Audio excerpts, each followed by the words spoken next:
You get the pattern, you pay attention to it, and it's a wrong. All right, good afternoon. This is Alive Politics on Alive Television this afternoon. There are a lot to discuss. Like we've always said, there are a lot to discuss. My name is Ambassador Robin Emmanuel Oluwafemi. For short, you can call me real anyway. That's what they call me on the street. But when we hear it's official, Ambassador Robin Emmanuel Oluwafemi. Welcome to Alive Politics on Alive Television. Today's going to be another different ball game. On the last program on this segment, we had drug abuse and politics. Yes, but today we'll be discussing something that has to do with youth, politics, security, life in general, and of course, it has to have a plenty taste of education in it. Definitely, we have a guest in the house, and I'll go on a short break. When I get back, I will introduce the guest to you. I'll be right back. Stay tuned.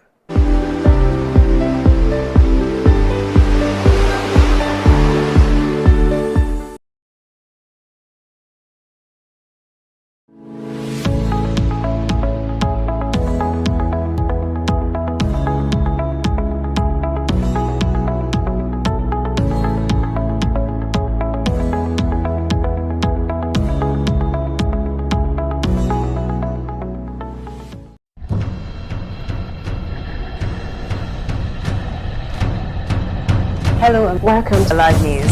The immediate past Minister of Youth and Sports Development Chief Sunday Dare. The federal government of Nigeria has taken punitive action against the secretariat. Nigerians have expressed fear over the possible shutdown of businesses and job losses. See, things are just going higher every day. For a fact that going from here to Ombalinde before was at 300, but now is at the high side of 700, 800. The subsidy costs us trillions of naira yearly. Such as a vast sum of money will have been better spent on public transportation, health care, school, housing, and even national security.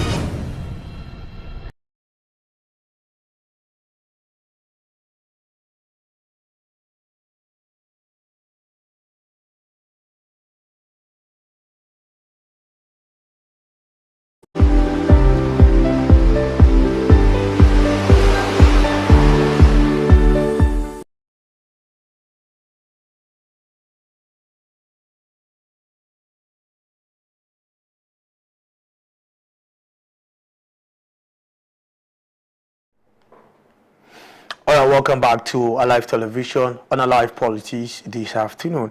Yes, like I said, we have a beautiful topic today that we're going to talk about, and the topic is the perception of today's youth. Of course, you can see on your screen.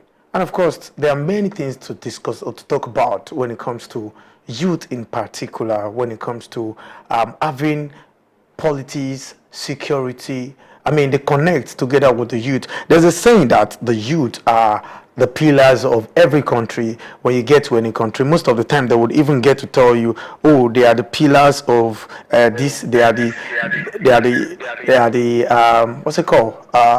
Tomorrow's leader. And I get to tell people everywhere I go that don't call me leaders of tomorrow, call me leaders of today, because tomorrow is not promised, especially when you get to a country like ours, Nigeria. It's not like it's a lawless country. Of course, it's not a lawless country. It's a country that is guided with, constitution provided by the law. However, so many people have different perception about it. Now, when we come to talking about the youth, let's get to talk about, the perception of Nigerian youth in today's politics. And you talk about today's security, because when you check a lot of the, when you check insecurity problems in Nigeria today, if you would find any elder youth or elderly person there, they would either be the godfather or they be the one financing insurgency activities. But when you check the tools, the machineries that they are using, of course, it's the youth. When it comes to politics, it seems our fathers and our grandfathers are more active in politics than us. But people get to say, you want the youth. Let's take a quick look at the president of France, Emmanuel Macron. He's a youth. And of course, you know how old he was before he became the president of France. And you get to check how his cabinet looks like. Anyway, I'm not going there. I have a guest in the house this afternoon. His name is Dari Eluyemi, and I'm going to read through Dari Eluyemi's profile. Comrade Dari Eluyemi is a youth advocate, politician of the Federal Republic of Nigeria, and an entrepreneur. He is a fellow of Chartered Institutes of Leadership and Governance, USA Nigerian chapter, of course, patron of Obafemi Awolowo University Law Representatives Council, and also an ECOWAS Youth Council ambassador. He served as aides to the immediate past Honorable Minister of Interior of the Federal Republic of Nigeria. Is founder and managing director of Hell Samirad Groups of Company with a subsidiaries in construction, maintenance, food production, security, and project management. I have Honorable Dari Eluyemi in the house. Honorable Dari Eluyemi, good afternoon.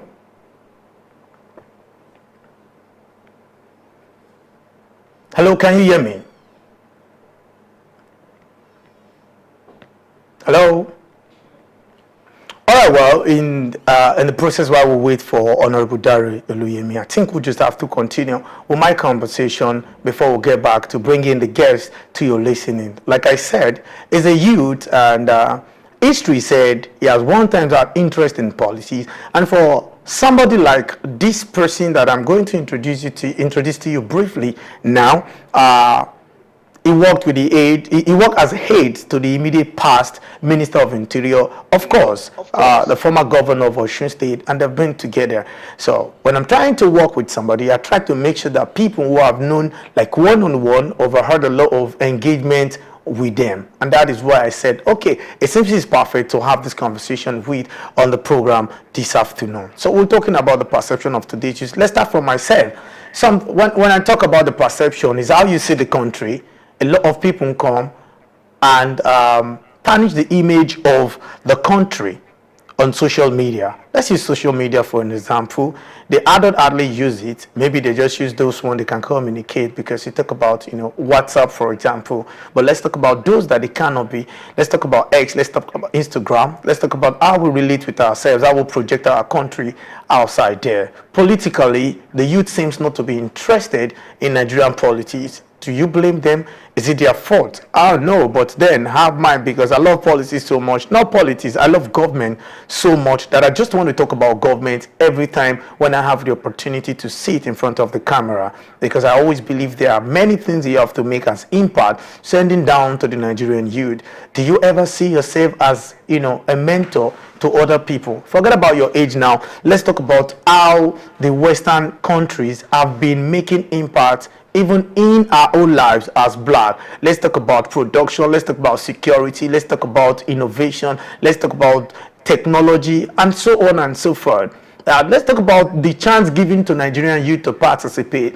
The current Minister of Interior, now under the administration of His Excellency President Bola Ahmed Tinubu, it's more like a youth. In short, is a youth. That is Honorable Tunji Ojo. As a youth, and the youth are given more chances to play. You talk about the spokesperson or special advisor on media and publicity to His Excellency President Bola Tinubu, a very agile person. I call them guy, because the youth have more of digital brain, and the olds or the grandfather has more of analog brain. We think differently. We think differently, so definitely, because while we were growing up, we had so many innovations, created for us to live, not to just enjoy. But however, there are always things that divert Nigerian youth somewhere else. And when it comes to blame game, we put most of the blame on our leaders, and it's not our fault. I'll tell you for free that in 1983 to 1985, the former President Muhammadu Buhari, actually was the military head of state before it was overthrown by His Excellency former military head of state General Babangida. But he came back 30 years after to say, oh, I'm still interested in politics. Even before he became the president, before that 30 years after, he has been contesting under the CPC. Now, this is the question. Is it that we don't have youth that are young enough to administer the affairs of this country, to take over the administration of the affairs of this country? No, we have. But the truth is, are we going to have the chance to get there? Now there is favorism and nepotism in the Federal Republic of Nigeria, and it's affecting us. So when you talk about racism outside the country, you talk about the white, downplaying the blacks. Have you talked about black man downplaying black man? Let me quickly take you to the era of the slave trade in Africa. It's a black man that sells black man for a white man. So there are a lot of fights to fight. The great late Nelson Mandela had so much things to do. Unfortunately, he could not do so many because he spent a lot of his years in jail. But he came out, he was given the chance to be the president of South Africa. However, up till now, South Africa is enjoying a good economy, maybe not 100% perfect or 100% good, but yeah, they saw people who were committed, people who were ready to lead. So when you talk about leadership and you talk about politics or politicians, I can tell you for a fact that we have politicians in Nigeria, but when it comes to leadership, we are still battling with it. However, our fathers and of course the leading politicians need to change the mindset, and that is where the perception comes in, because we do not see our country like a country where truly you can say there is freedom of speech. We do not see our country as a youth, as a place where we are enjoying the dividends of democracy, and that's why it's a cause why we need to check ourselves and see most of the youth that are working or that are hates to many of our politicians. What has their experience been like? Somebody once said, sometimes they want to downplay you when they see that you are intelligent and they can use you. They say politicians just want to use you and ignore you. Politicians just want to use you and give you a token like a drop of a drum water. How can you just give somebody just a drop? Even the drum would definitely not know if something was coming out of it. But yet, we are struggling to survive as a youth. A 30-year-old cannot even get a car for himself, and his salary cannot even pay his bills. How will a youth not get to join bad gang or join insurgency? There are many things to talk about this afternoon in my little time. You just stay tuned on Alive Television. I'll be right back.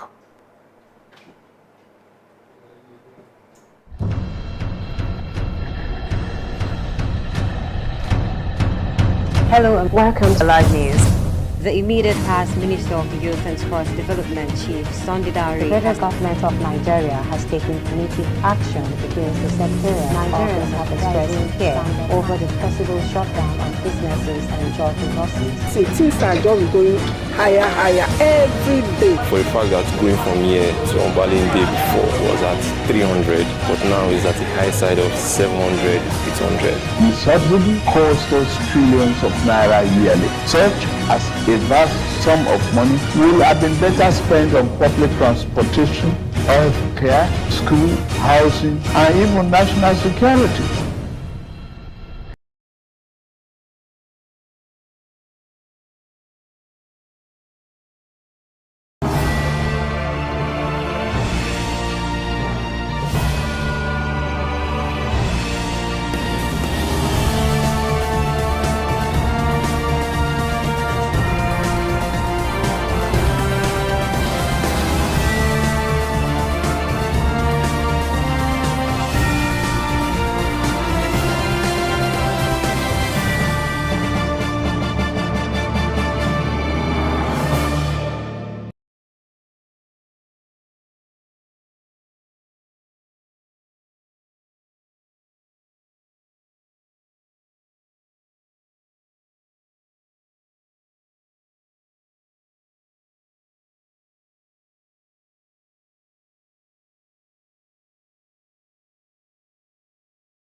Maiden trip, and it has to go smoothly.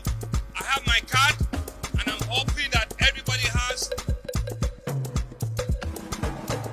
At the breaking of the day, I thank my maker, say I see today. My experience on the train, this is a welcome development, for Lagos. It was really, it was fast. And then we're able to get to our destination pretty okay. With this new innovation, I believe that traffic management will be way better in Lagos. Overall experience, it's an amazing innovation. and I look forward to more innovations like this in Lagos. Thank you. From the fury of yesterday to fame. The experience was very electrifying, very interesting. The students we brought really enjoyed the experience. We are from Lagos State Resident Registration Agency. Our card, like ID card, could also be used to board the train. My experience was very smooth. The landing was very subtle. I really enjoyed it. And for commuters coming in from 2 to Marina, it's going to be a smooth ride. You have nothing to worry about. Understand that it's a fully energized train. Okay, so the speed and the travel time will be really reduced, unlike maybe flying a BRT or a public bus. It's going to be a very subtle experience.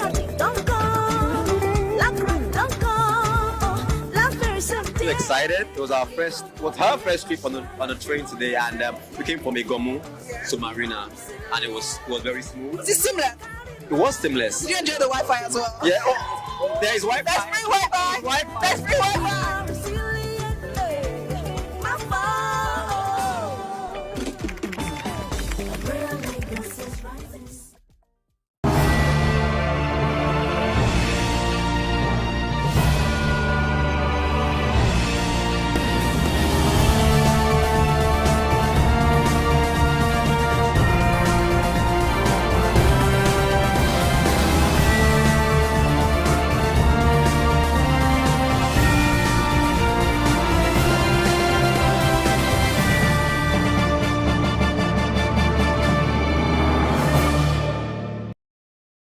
Whoever lies in this Calabar sexual case will go to jail.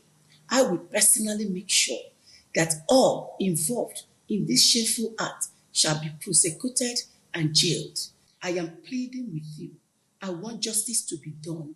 If you have complaints or you have anything to talk about concerning this case, head to the panel because the investigation is still ongoing.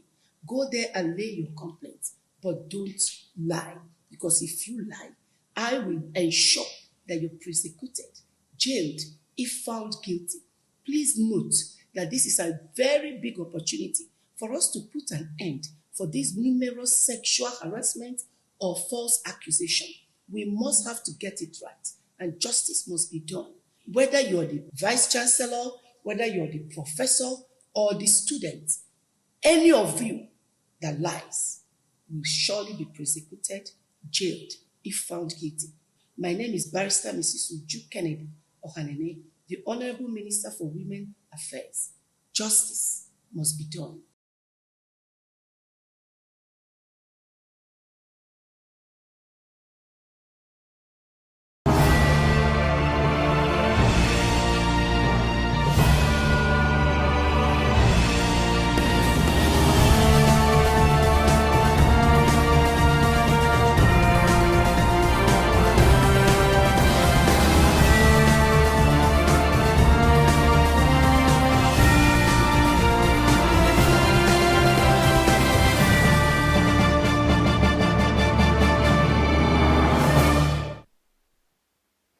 All right, welcome back to Alive Politics on Alive Television.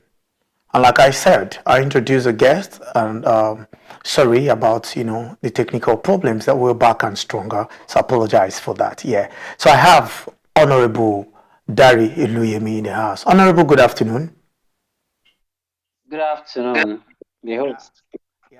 Glad to have you on the show, and of course on Alive Television here in Lagos. Yeah, same here. Thanks for having me. You're welcome. So quickly, I've done a couple of introductions about you, but yet you have the topic already, and I'm sure you've worked on it. But quickly, I want to ask a question as we start. Are you with me? Please go ahead.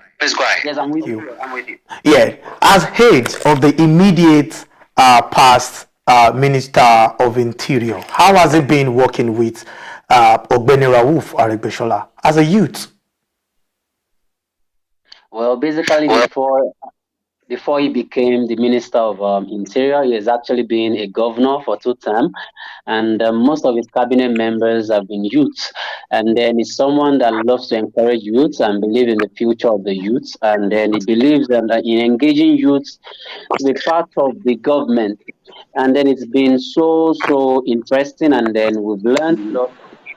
He has always charged us to do the right things as youth. And then he has always been engaging a whole lot of youth to get things done and get a problem solved in the nation. Okay. Dario Luyemi, let me come from this angle too. Many youths in the Federal Republic of Nigeria feels it's very difficult to access politicians and to get closer to them. Some would even say they just want to use them, use their knowledge, use their intelligence just to get in power or to retain power. And I can tell very well that fine. I know you are an alumnus of the prestigious Obafemi Awolowo University, and I am one too. And I can tell from your profile, from your name, that you are from Ile-Ife. And looking at Ogbeni Rauf Aregbesola is from the Ife-Ijesha senatorial district. I just want to ask, how did you manage to get connected with the former governor, former minister? How did you manage to get in his cabinet and to get to work with him and become his aide? Because I want this to serve as an encouragement word for other youths who are aspiring leaders. I don't want to say politicians, aspiring leaders and ready to take over office. Let's start from there now. Well, basically, I can say that the first thing a youth should have is an identity. You must be able to be identified with something, like your leaders, your political leaders, wherever your business leaders must be able to identify you with something. You must have an identity. So having an identity will be able to help you to develop a very good value system. When you have a good value system, you have something you also want to contribute to the table. There is no political leader that wants to use their stocks, for example. No political leader wants to use it as an instrument to get to power. And I don't really believe in saying that as youth, somebody wants to use you, somebody wants to do that. If you have a very good identity, you have some stuff that you want to offer the society, to offer people around you, they will definitely be able to engage you based on that quality that they identified about you.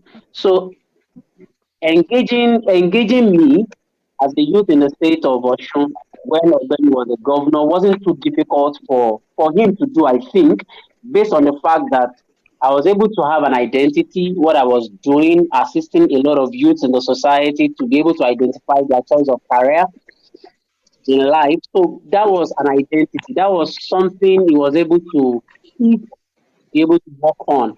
So I really don't believe that politicians are really using people. It is based on you as a person, if you want to be used. But if you are able to create a very good identity for yourself, no politician will want to use you anyhow. So, but most of the time, when you already have a platform for yourself, I mean a selling platform, a platform where your family want to identify with you, platform where your friends want to be identified with you. I feel most of the time, these political leaders come, they want to identify with you. In that process, they might see you as an instrument, a positive instrument to achieve their own plan in their, whatever manifestos they have. And another question I'd like to ask you, has there ever been any point in time you have this mindset to contest for a political office, or have you ever contested for what? And what was the support from the former governor, former minister like to you? What was the encouragement like? Well, I remember in 2018 when youth came up with this agenda of not too young to run, this agitation of not too young to run. And I remember I aspired to become a member of the State House of Assembly under APC. But, politics is deeper than what we think. And I got the support of the former governor 100%. But, scheming and all of those things made me to actually step aside during that particular struggle. But I can tell you that in Osun, for example, there are quite a number of youths in the State House of Assembly, as local government chairman, and we have a lot of youths from 25, 26 and above. You see a member of the State House of Assembly. For example, now, as we speak, so people are aware that, youth needs to participate in politics, and then they are actually voting them even against the old. I can say that Even during my own time, I got a very wide support from people who actually supported me to aspire to become a member of the Assembly at that time. Is it true that if you're aspiring to a political post as a youth, a lot of time they want to introduce you or initiate you to some group that you can't be proud of to come out to say? And is it true that godfatherism is another factor that you have to consider as a youth going to any political office or elected office? Well, as a youth, if you're going into politics, for example, there must first be a platform you want to contest under. For example, if you want to contest under APC, that's a platform. If you want to contest under PDP, that's a platform. You want to contest under Labour Party, that's a platform. You also need to understand the fact that there are people that are already existing in that particular structure. So if you call them godfathers, I don't see them as godfathers. Are you getting it? You might see them as leaders in your party. So you might be able to, possibly, it is very possible for a youth to say that, okay, I want to identify with a particular leader in my party to be my mentor, to guide me, to advise me. Do you understand? You also need to understand the fact that people will definitely have influence over others. That's politics for you. So if you're saying you want to identify a particular leader that has more influence than the others, that will be able to influence things for you to be able to get the ticket of the party, I don't think that's godfather. You can see that as aligning with a particular leader in your party. And also, we believe that, okay, if you are going into, for example, I'm a Christian. No one has ever told me to come and make an oath or probably to come and join a particular occultic group to be able to participate in politics. And that is where the aspect of identity and what you carry, your level of intelligence, what you carry, your clout, and all of those things comes into play. So I don't see I don't see that happen to anybody, but for me, that's never happened to me. So that I can say for myself. All right, thank you, Dare Oluyemi. At least you can say that for yourself. We don't know because, there are a lot of misconception outside, and that is why today we have to talk about the perception of today's youth, in politics, security, and of course in life at general. But this we are having right at the moment. Let's talk about the fall or fail and success of Nigerian youth in politics. Sometimes ago, youth were given opportunity to participate in politics, and a particular candidate ran for a federal constituency, that's the Federal House of Representatives, and he got the ticket, he got elected, and he was elected as the Honorable Speaker of the Federal House of Representatives, Honorable Dimeji Bankole. I'm very sure you are familiar with his name. And at the point, we had these, ups and downs to the extent that we all knew what ended the administration for him.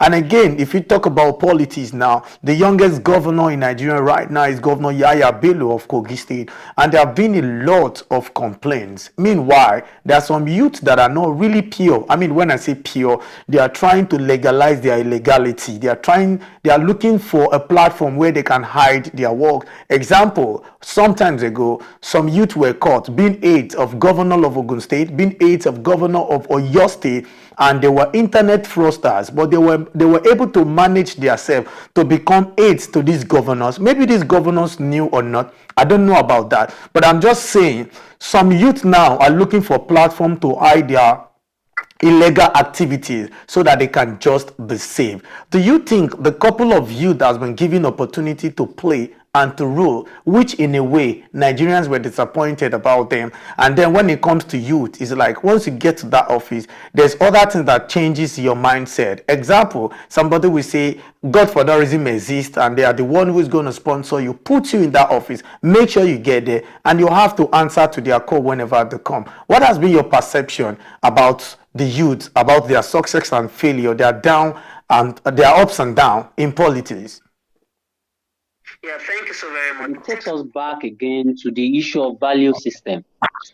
Value system. You realize that even generally speaking, on social media, you see quite a number of wrong things, wrong advocacies and the likes on social media, and then you realize that you keep asking yourself, how did we get to this particular stage in life, especially as Nigerian youths? And this has actually happened based on the fact that majority of the youths in our society have been badly influenced. For example, an old person aspiring to become, or who has contested to become a member of the House of Assembly, for example, who you can actually tell that, he's not even living beyond average, and then suddenly got to the office and started living large, buying lots of luxury cars, and all of those things. And then you as a youth, you also want to, aspire to become that kind of person, so that you'll be able to buy money and all of those. So these are the challenges that we are facing in our society that will make a youth want to get to a particular political office and also want to misbehave. And every of those things that we see from celebrities, fake lives on social media, youth are also looking for means to also probably get wealth. And politics they see as a platform for them to get wealth. So it is this kind of youth politics that will start behaving, money and all of those things. But if you have a very strong value system, you have what you carry, you know what you carry, you know that political office is meant for you to serve the people, not for you to amass wealth to yourself. So by the time you get to that particular office, you know you want to serve. For example, me, I have worked with somebody that I know that the car this person used several years ago is still the same car the person is using right now. So it is very difficult for me if I have somebody like that as a leader. It's difficult for me to say that I want to get a particular office and then start putting money to be able to amass wealth. So these are the challenges that we have. Youth social life has actually, let me say that the value system is the key thing I feel Nigerian youth should work on. And then our parents as well. Parents are told needs to also invite their children, encourage them, talk to them, enlighten them on the good and the bad. There is no age in life that you get to that you feel that you are too old to listen to your parents. If there is a youth now that decides to bring a car home to the parents without asking where did you get the car from, and you are encouraging the child, you are encouraging the youth, it is that kind of youth that will get to a particular political office and then start misbehaving, and then we keep complaining again. Our economy is bad. Sorry to cut you. And sorry to cut you. Now, I just want to quickly say something.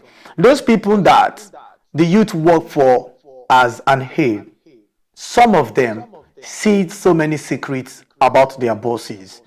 And some of them knew quite all right how money are entering the account or the pocket of their bosses. Sometimes one of the things that is motivating youth to get into politics now, it's not even about the change. It's about because a lot of them want to live luxury life. A lot of them want to live comfortable. A lot of them want to spend. Why? Because they are seeing our leaders, because I don't want to say politicians now, our leaders going outside the country, having establishment, securing future for their children and for their wives, securing future for their family.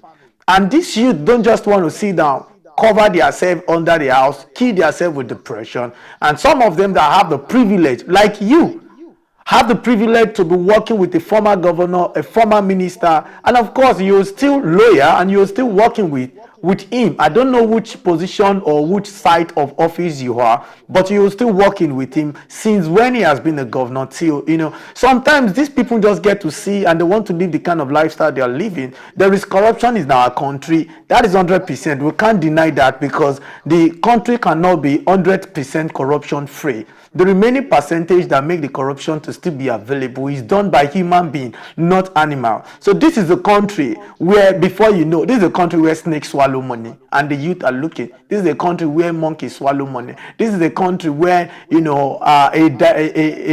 managing director or a director general was asked to come and account for, and a lost fund, and he pretended to faint. At that side. So we just need to address all this matter, talk to ourselves. So I want to ask you in categorically, do you think it's the youth fault to see this embezzlement kind of lifestyle and they want to feel like, I want to have this thing? Because I feel it's because they are seeing their principal officers doing the same thing. I think the perception is changing now in our society. And why am I saying this is that we've seen a whole lot of bad leaders. We have bad leaders, we have good leaders. And then we've seen the effect of good leadership, we've seen the effect of bad leadership. And I think the perception is changing as youths, for example, in Nigeria. And that is why you can actually see that during the last election, you saw the way the youth actually came out to vote for their preferred candidate. And you can see a whole APC losing Lagos, which has never happened before during the presidential election. That shows to you that youth are also fed up and they are seeing that bad leadership cannot take us anywhere. Today, I think dollar to naira now is about 1,000 plus. So you can see that we are fed up because every bad leadership will definitely fall on the youth, the rate of unemployment and all of those things. So we are the receiving hand. So I think the perception and everything is changing. The narrative is changing gradually. Youths are now seeing the reason why we must have a very good leadership. So I think things are changing, and I think youths are becoming more aware that they need to be well behaved when they get to political positions too. And we are going to see, we are going to wait. We are in Nigeria together.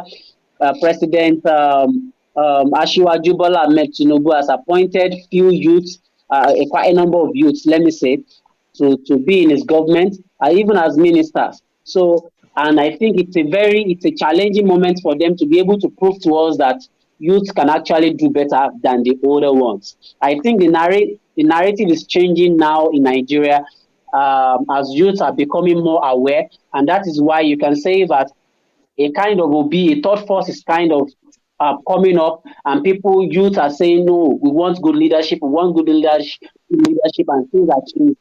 I think the narrative is changing gradually.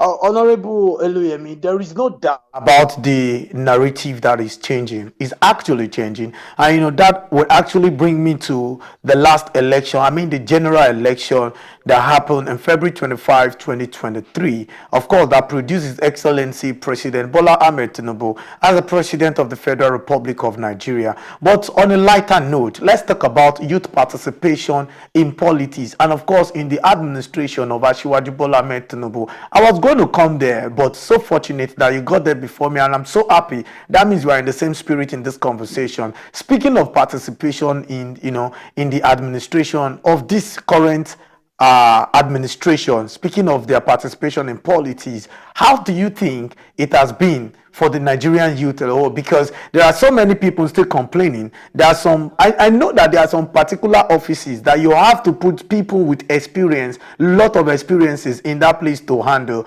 But the Nigerian youth are not really reasoning deeply to that extent, because it's just most of them don't know that we have more problem in our constitution that needs to be amended, because the constitution has not been amended since how many? Since 1999. We are still using according to 1999 amended constitution.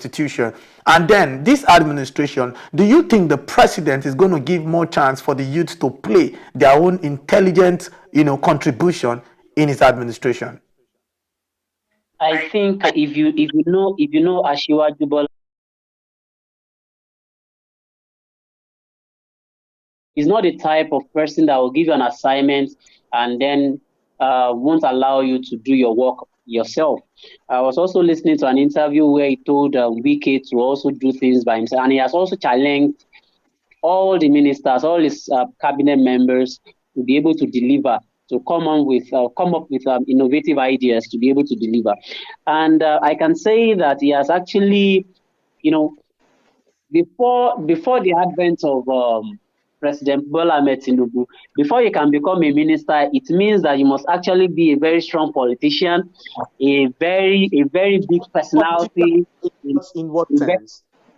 A deep politician, in the sense that you must be rooted politically before you can actually become that has made impact or actually convert people to vote for him. I want you to be specific about strong politician.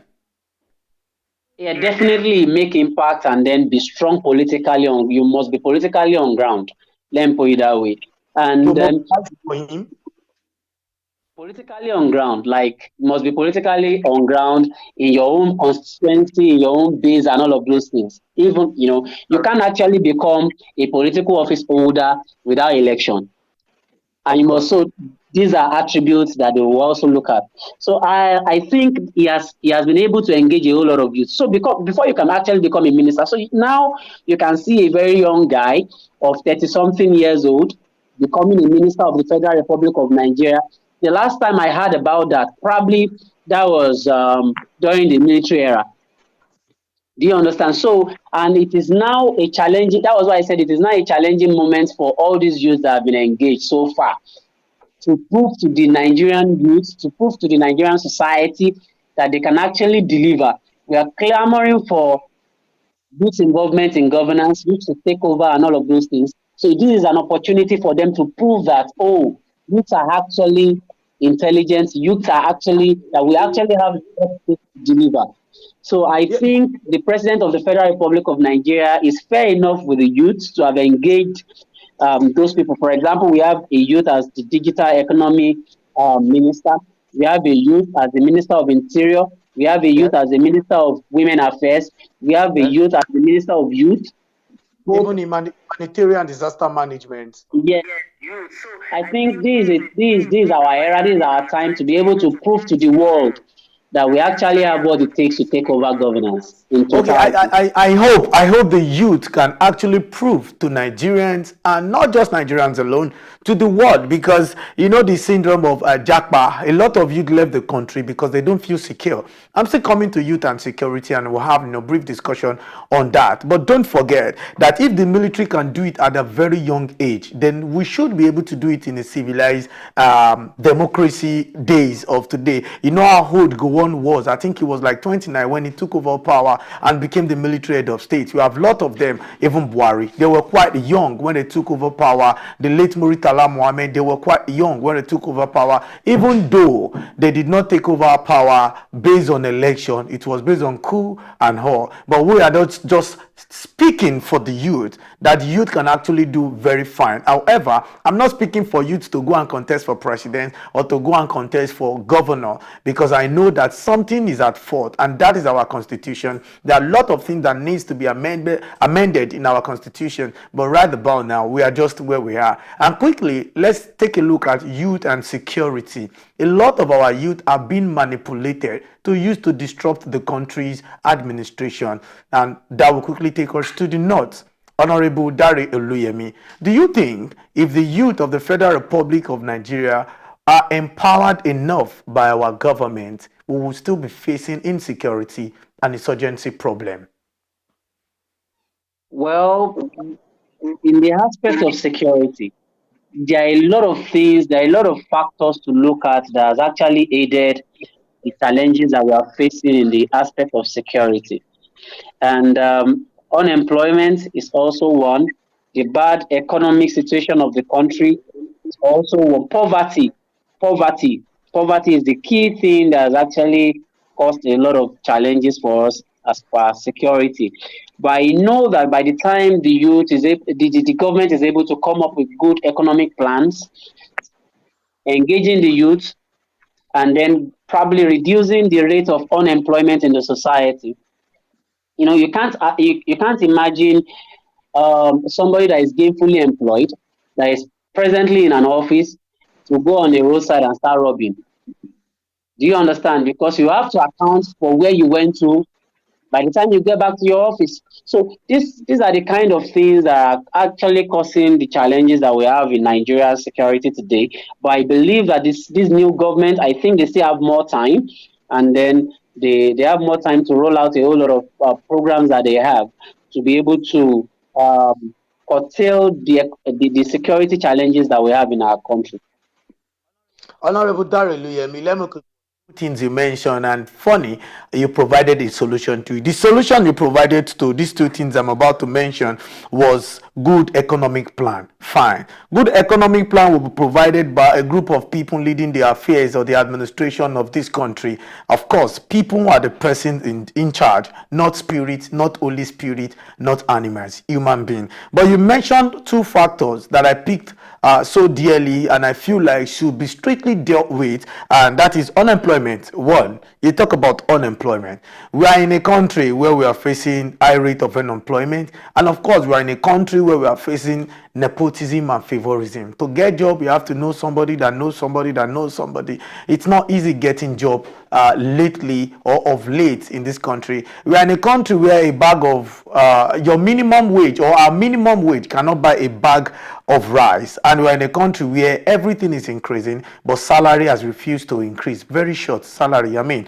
But we'll talk about unemployment. How do you think the government can, tackle unemployment in this country, even with their good economic plan? Between you and I, we understood one fact, that the government will not be the only sole body, to tackle unemployment in this country. And that is why His Excellency President Bola Ahmed Tinubu has been traveling ups and downs. Example, he went to India to meet some investors there. Even in this just concluded NUGA, United Nations General Assembly, he was able to meet with a couple of people to talk with investors, just to bring more investment to the country. Of course, investment in the country will create more employment opportunity. However, in Nigeria, the highest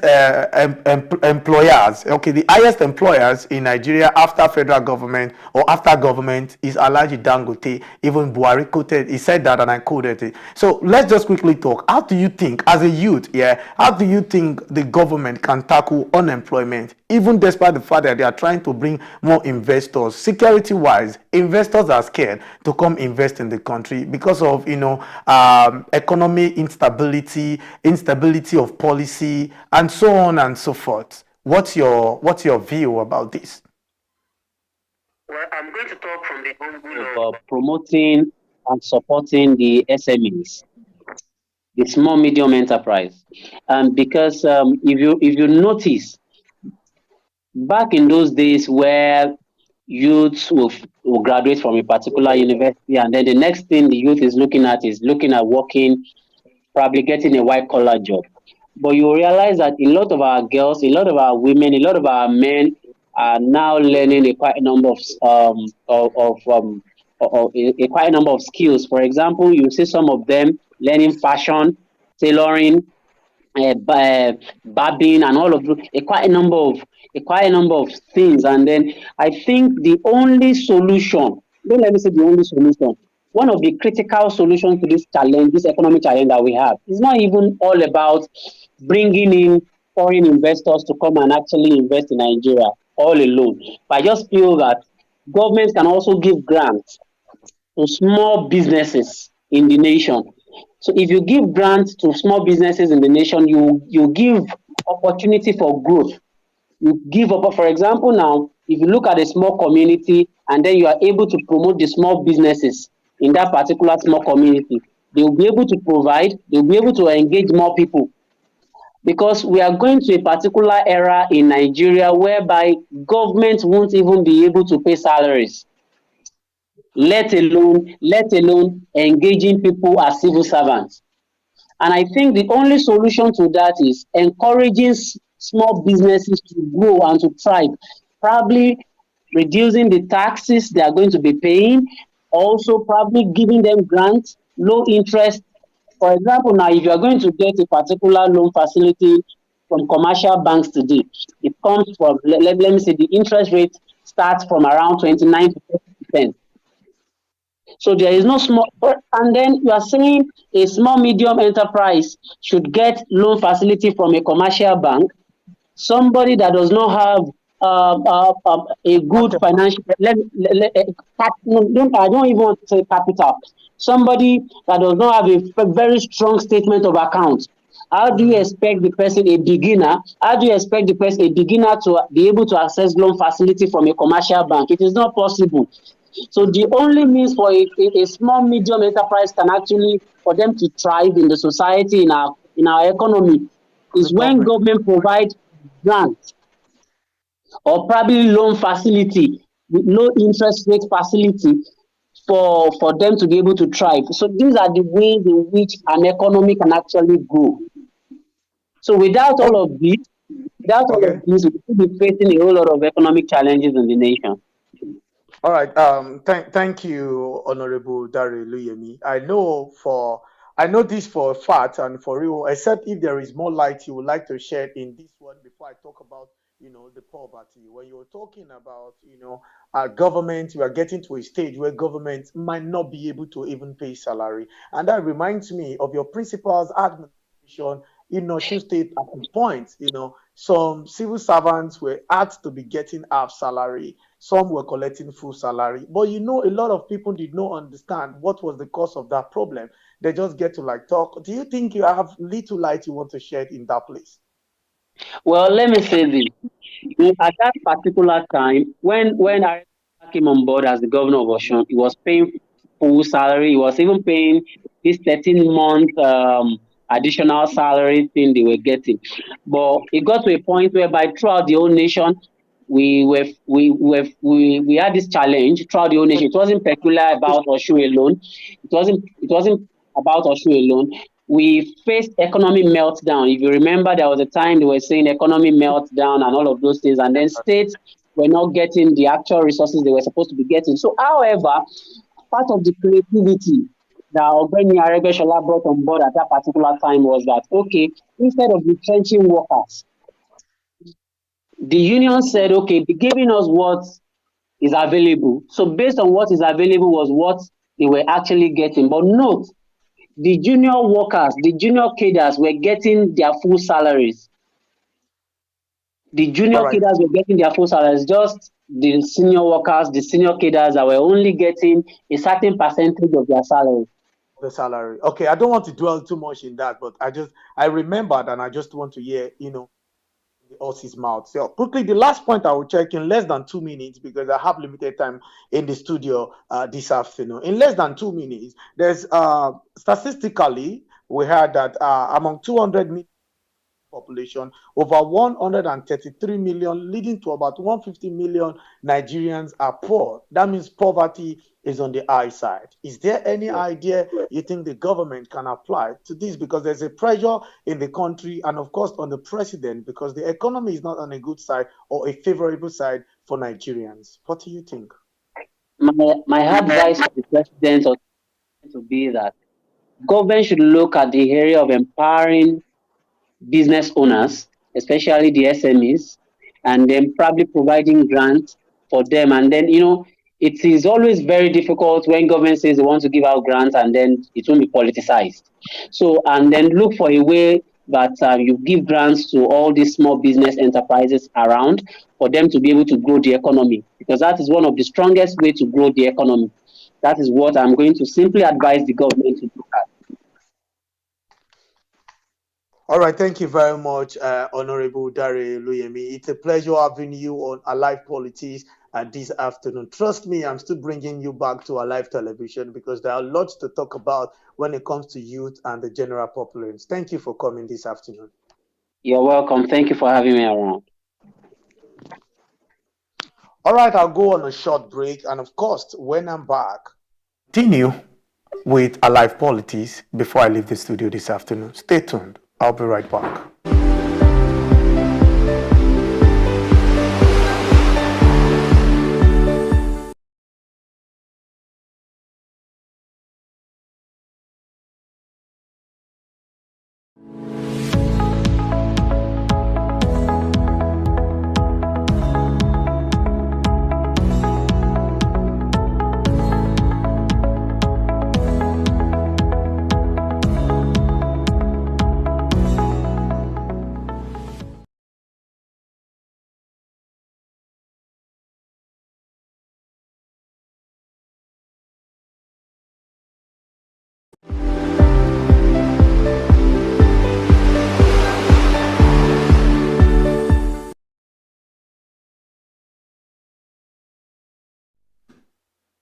I must say it was a fantastic moment with an 8 or one of the 8 of the former governor of Osun State and the former immediate former Minister of Interior of the Federal Republic of Nigeria. I'm talking about Honorable Dare Oluyemi, has been in the conversation on Alive Politics this afternoon. Yes, you can follow us on all social media platforms, on X, that is formerly known as Twitter, on Facebook, on Instagram, and of course you can check our website at www.alivenews.tv. Then you get more information, and of course you can get to rewatch the replay on our website. My name is Ambassador Robin Emmanuel Oluwafemi. Thank you for joining Alive Politics this afternoon. Good afternoon.